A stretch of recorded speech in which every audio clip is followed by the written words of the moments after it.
अरे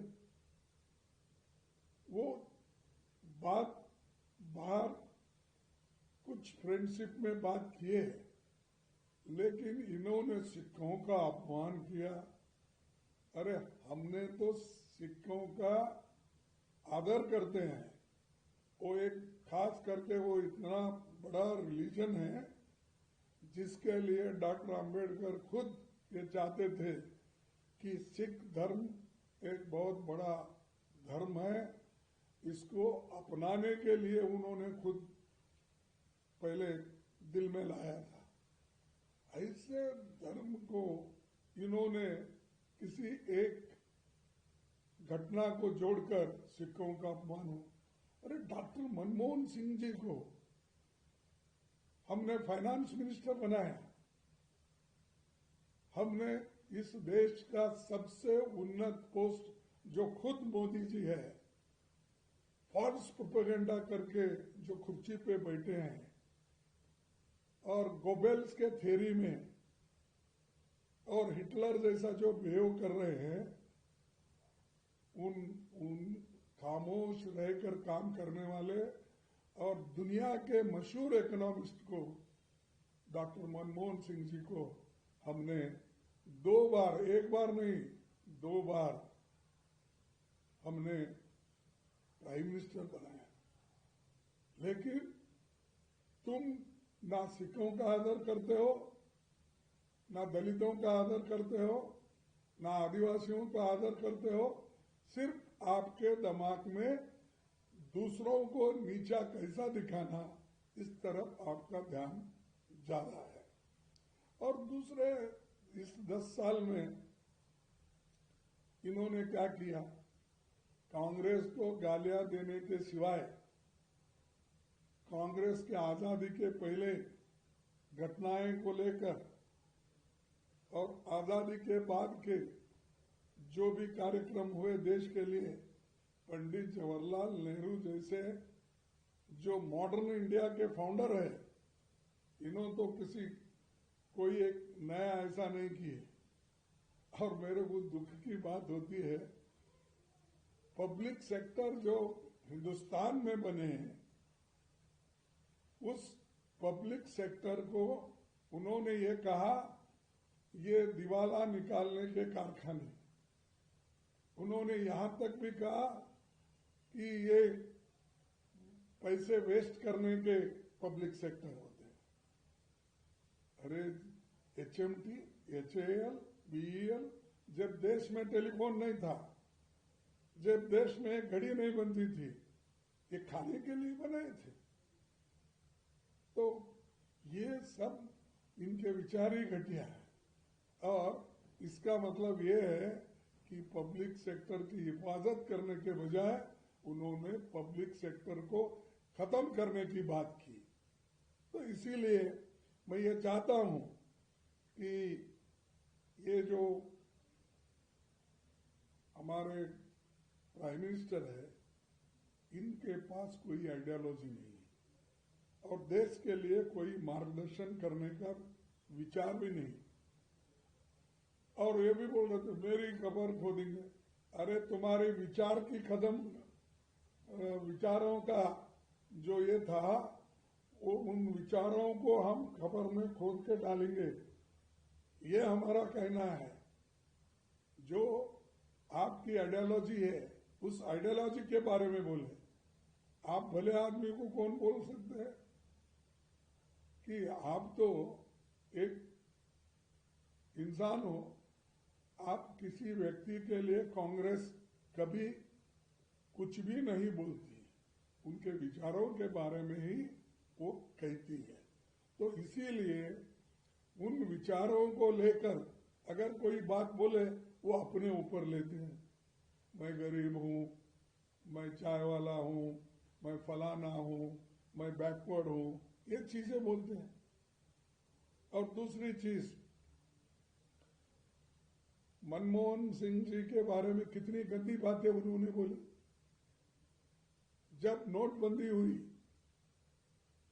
जब एक अपना खास करके करप्शन के इश्यूज आए और दूसरे कई चीजें इन्होंने झूठ बोली थी, उनके बारे में वो हम जब सवाल उठाए तो मनमोहन सिंह जी को उन्होंने किस तरह से कहा कि ये रेनकोट डालकर नहाते हैं।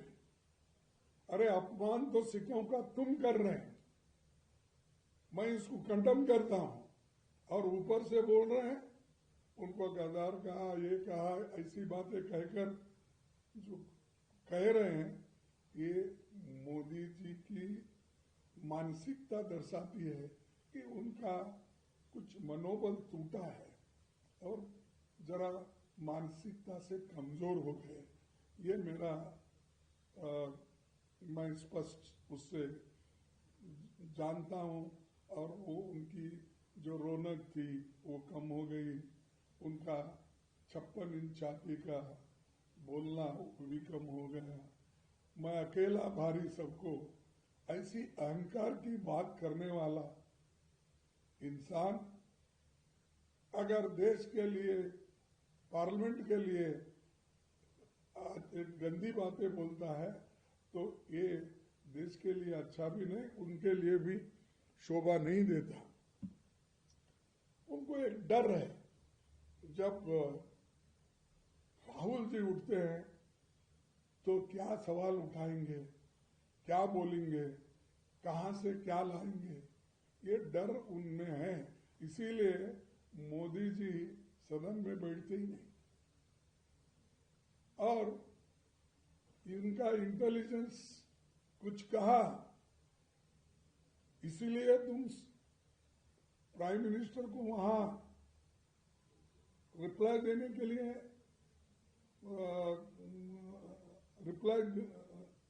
के लिए मना करते हो। अगर आपकी इंटेलिजेंस इतनी अच्छी है तो पुलवामा गिलवामा जो हो रहे थे उस वक्त क्या कर रहे थे? हर जगह लिंचिंग हो रहे हैं, तुम्हारा इंटेलिजेंस क्या होत करते हैं? दलितों पे अत्याचार हो रहे, माइनॉरिटीज पे अत्याचार हो रहे, चर्च बर्बाद हो रहे, कहाँ है तुम्हारी इंटेलिजेंस? देश में इंटरनल सिक्योरिटी को मजबूत करने के बजाय तुम्हारी इंटेलिजेंस वहां काम नहीं आती। यहाँ मोदी के भाषण के लिए आप ये कहते हैं कि इंटेलिजेंस के रिपोर्ट थे इसीलिए मैंने भगा दिया उनको। तो ये जो है उनकी जो मंशा है, तो मानसिकता से एक तो मेंटली सफर हो गए, उनकी जरूरत है ट्रीटमेंट की। और जो पूर्व सेना अध्यक्ष का किताब अगर है, पेश भी अगर करे तो रिप्लाई दो ना, डिनाई करो हमने ऐसा नहीं किया, बात खत्म। 4-4 दिन 5-5 दिन पार्लियामेंट न चलाना ये फेल्यूर ऑफ डेमोक्रेसी है, और ये सरकार नहीं चाहती कि डेमोक्रेटिक पदों पे डेमोक्रेटिक तरीके से सदन चलाना। असल बात यह है कि मोदी जी कुछ दिनों से डिस्टर्ब है।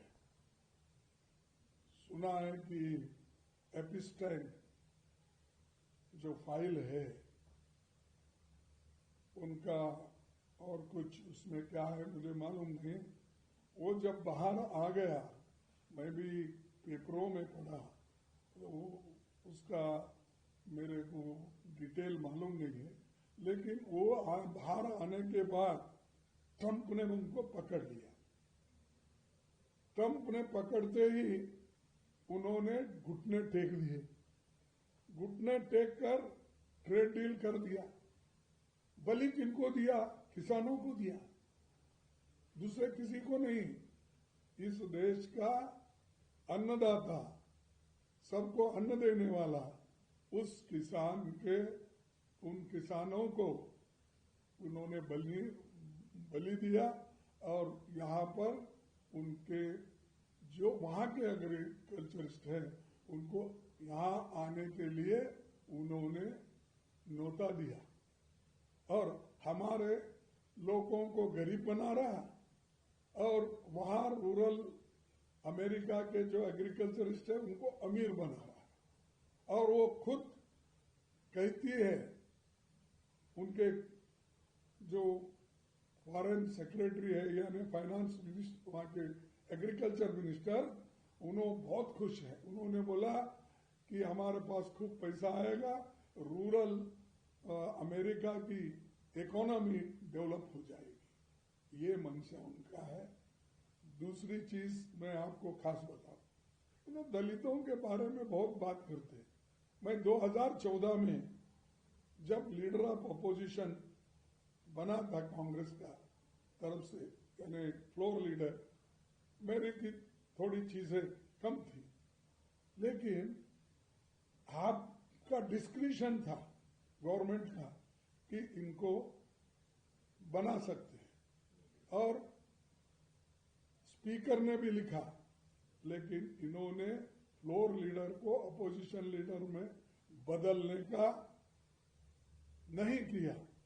ये दलितों का अपमान तुम करते हो, और बात इन्होंने एसटी का अपमान किया, एससी का वो स्पीकर के जगह पे बैठा उसका अपमान। अरे तो असल अपमान आपने किया जो लीडर गरीबों के लिए लड़ता है हाउस में, उसके हकूक को छीनने का काम मोदी ने किया। इसीलिए मैं बोलता हूं, मोदी जी, आपके जो आंसू है ना, वो ये क्रोकोडाइल वो घड़ियाली आंसू मत ये करो।